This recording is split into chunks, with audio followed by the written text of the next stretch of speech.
伊欣好記得林奕匡《高山低谷》裏邊嘅呢句歌詞：你快樂過生活，我拼命去生存。留意啊，入邊係冇話拼命去生存嘅人係唔快樂㗎。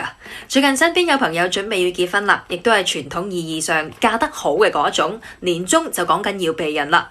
有人問：如果要你放棄手頭上呢一份超辛苦嘅工作去做少奶奶，你制唔制啊？我就話總會有人追求嘅係過生活，而我追求嘅就係工作目標，或者話工作已經成為咗我嘅生活。總會有人喺高山上過生活，亦都會有人喺低谷嗰度打拼。唔變嘅就係都會有屬於佢哋嘅快樂風景。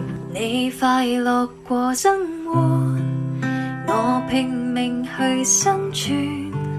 幾多人位於山之巔，俯瞰我的疲倦，渴望被成全。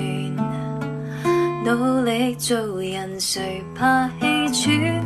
但那終點掛在那天邊。